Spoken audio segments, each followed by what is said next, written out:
Well, guys, your man Unspoken Reviews back again with another trailer review video, and we have liftoff. That's right, ladies and gentlemen, they have just dropped the trailer for the new Fantastic Four, the first steps. All right, guys. So a lot of people have been waiting for this trailer to come out. We've all had our anticipations about it, and as well as some of our own worries of whether or not the movie would be good or if the trailer would be good.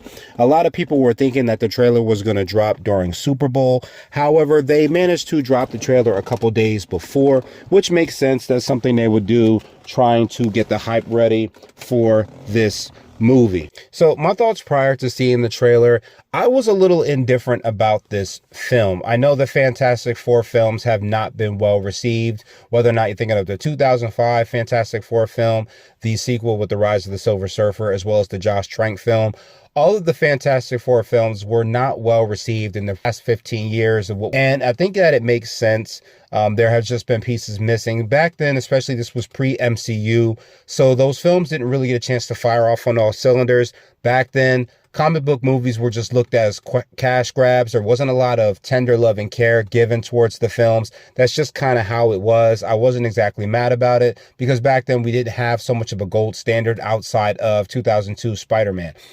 But I still tried to give it a chance, and realizing that Marvel eventually would get back with the Fantastic Four with time, even though I was kind of anticipating it, after seeing some of the recent stills and some of the casting choices, I wasn't exactly really excited about the film.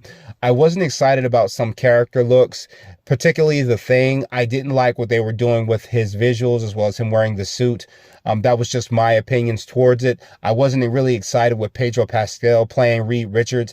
I think seeing Doctor Strange 2 with the actor John, I keep getting his name wrong. I can never say his last name the right way. I know what his last name is, but I can never say it right.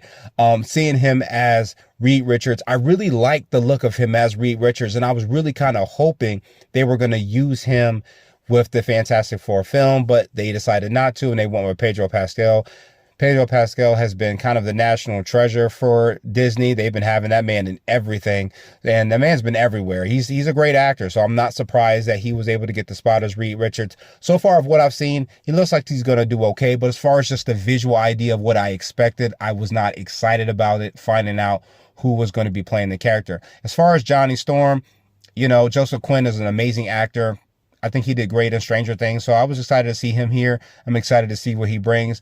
Sue Storm, I'm not always keen on getting the actress's name right, but I'm kind of glad to see her in the film. I'm kind of hoping that she brings the right kind of gravitas that we need to make this film great. I did not really grow up well with the Fantastic Four.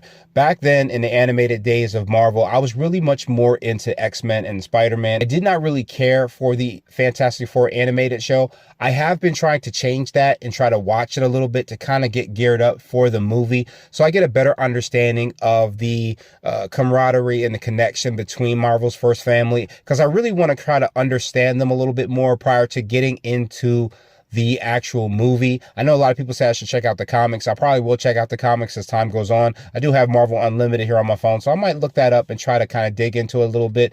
I actually have been listening to an audiobook called Fantastic Four Warzone.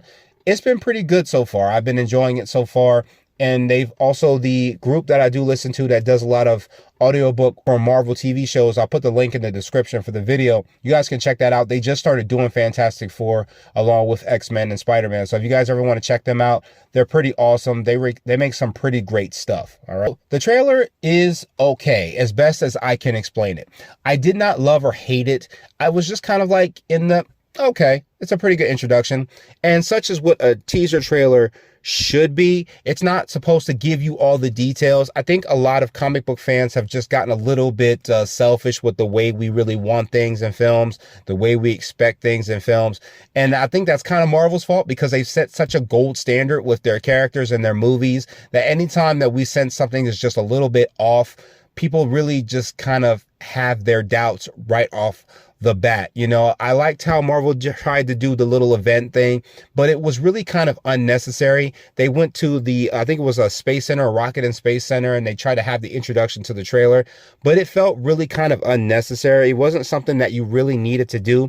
I like that they introduced the cast and had them come out to introduce the trailer. That's okay. I know Marvel is really trying to get this movie hyped up because the Fantastic Four are the first family. There's something that is a real benchmark in Marvel Comics with Jack Kirby and Stan Lee. This film really does have to fire off on all cylinders, and I know Marvel is trying to do their best to try to give the original look as well as the original connection between all of the characters, and I know they were trying to do that with this introduction, with this event, but the event to me was not really necessary. I know a lot of people were pissed off on the West Coast because I was a little worried because I was sitting there waiting for the trailer to be available on YouTube. And then as soon as it got down to the last minute, for some reason, the timer was set back to an hour. And I was like, what the F? Like, I was like really thrown off, but it seemed they fixed it right away and the trailer started. So we do get an intro to Reed and Sue, and it seems that they're in the middle of an interview because at first when they're coming into the Baxter building, looks like they bring someone along and they're kind of talking funny. Now, I know people probably thought that in the beginning of the trailer when Reed is explaining to the man about how they have family dinners every single Sunday, and it's something that's scheduled at 7 p.m. You know, it's mandatory. It's something that they have to do. And if you hear the way he talks, he almost sounds like one of those 1960s broadcasts where his voice almost sounds like monotone. Now, a lot of modern day people are not going to know what I'm talking about, but if you've seen any old footage from things like, spaceships traveling to the moon or anything with like just any kind of old form of media and news, you will see that the way the broadcasters talk a little bit monotone, where they say this is a great achievement in the history of mankind. That's how they used to talk back then.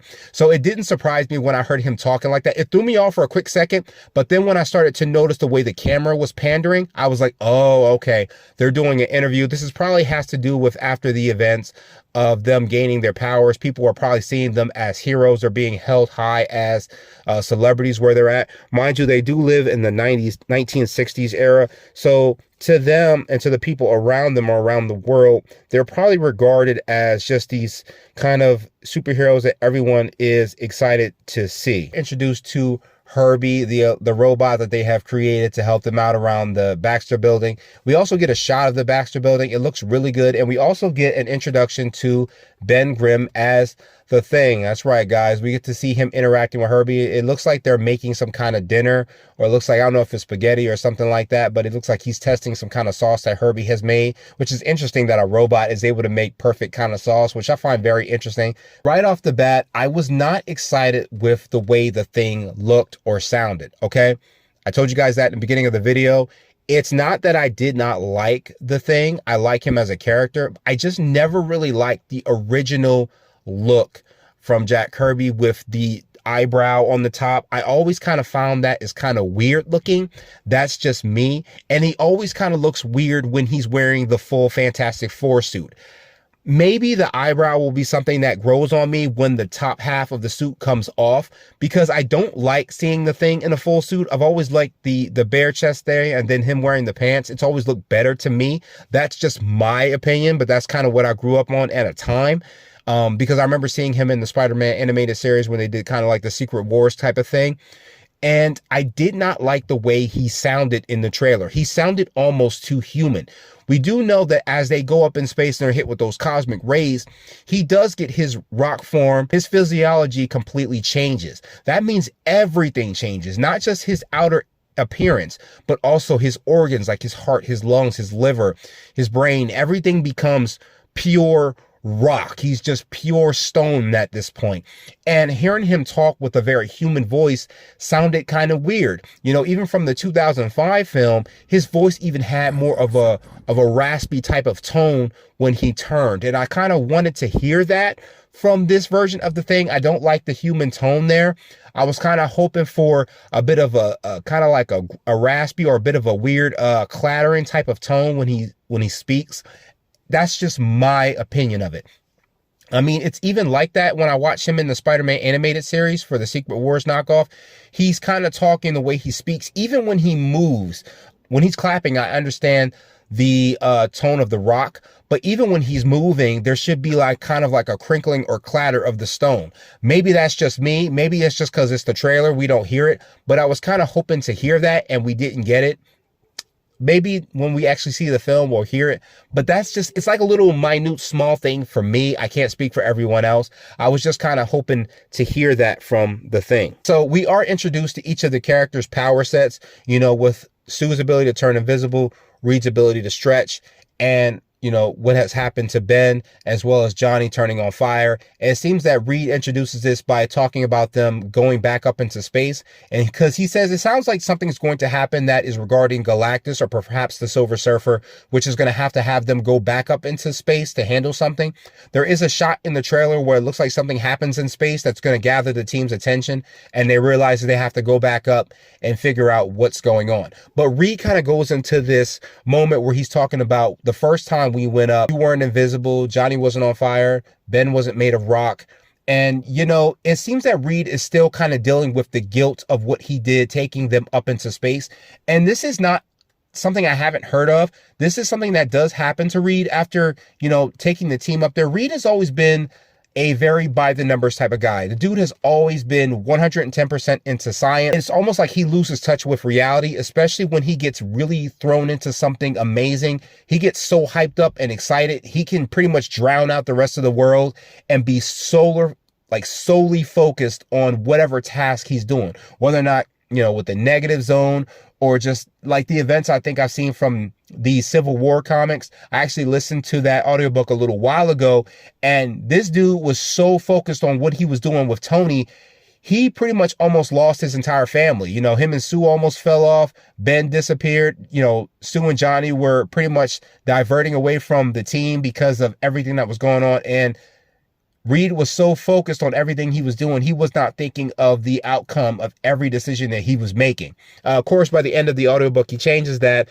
thanks to Sue. And it sounds like Sue is kind of giving him the idea that even though they have changed, they're still a family. That all the same things that they have always been before their powers kicked in, they're still the same now. You know, that Ben has always been a rock and Johnny has always been Johnny. You know what I mean? And I like the shots of Johnny Storm flying through. He looks good on fire, flying through the city. I really like the look of him. A lot of people were not happy with the way Joseph Quinn looks here.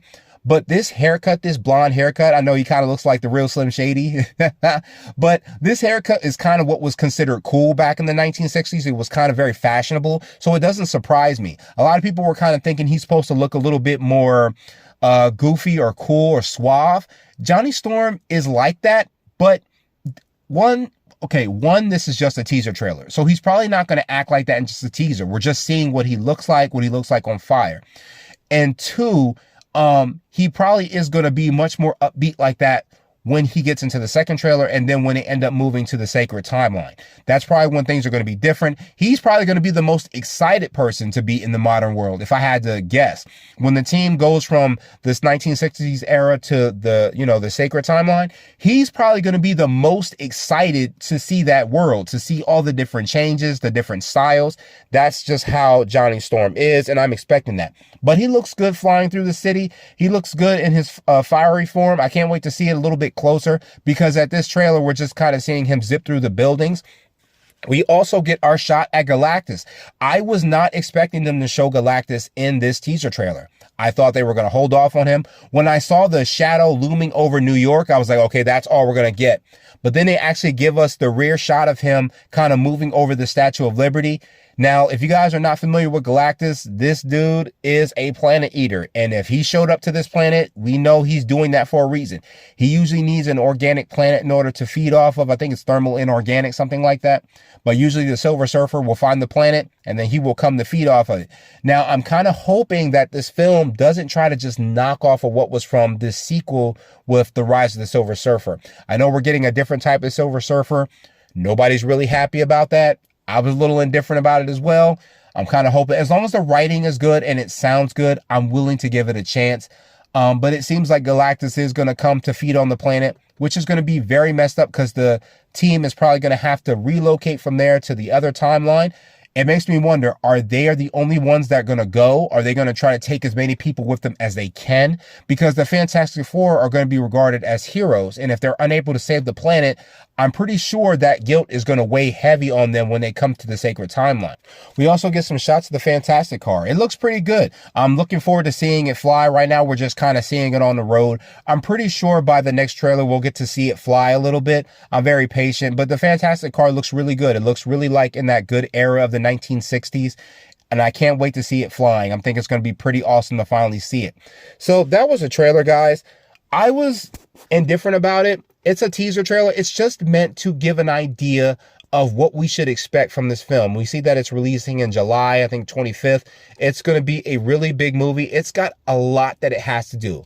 I don't think that I'm overstating it when I say that this film has to fire on all cylinders.